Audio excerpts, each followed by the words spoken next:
Joining me is Daniel Kreeger. He's the Executive Director and co-founder of the Association of Climate Change Officers. Great to have you on the program, Daniel. Now, let's focus firstly on the floods in California. These storms have been described as the product of multiple atmospheric rivers. Tell us what an atmospheric river is. So what you're seeing happen is a sequence of systems that are developing from in the Pacific, where the warming water during the La Nina year is creating a series of rain and high precipitation conditions that are working through the normal atmospheric current heading into California and the Pacific West coast of the United States. This is a normal current. It's just a wetter current than it would be normally, and that's why you're getting these big dumps. Yeah, from what I understand, it was the quick succession of these regular storms, and they're hugely important, these atmospheric rivers, aren't they, for California's weather and water supplies in general. So what is the sort of like the happy place with these systems? And is this a case of La Nina being, you know, the sort of odd year out creating these systems, or is there a bigger picture at play here with climate change? Well, it's not as simple as it just being a La Nina, because not all La Ninas are made equal, and not all El Ninos are made equal. Is that we're seeing these get progressively worse and worse because of the underlying climate system, which we have tilted the odds for, like a pinball table, to getting these sort of outcomes. You mentioned the notion of it being important.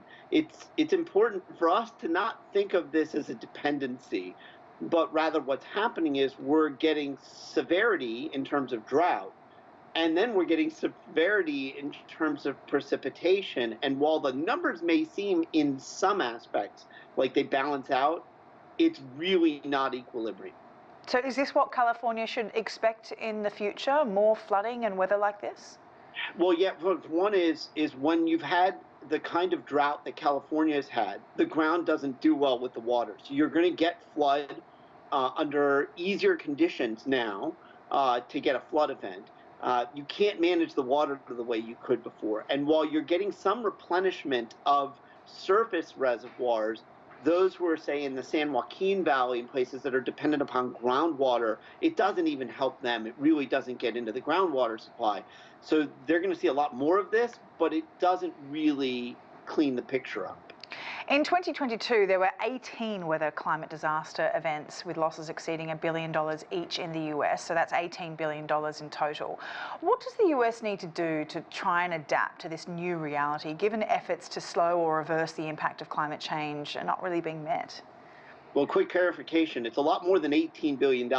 It's at least, but each one of those was a minimum of $1 billion. The reality is the damages are substantially more. Here's what we're going to have to do. We need to rethink what our infrastructure looks like, what our society looks like, everything from where we live, where we work, where we produce, where we play. Everything is on the table here.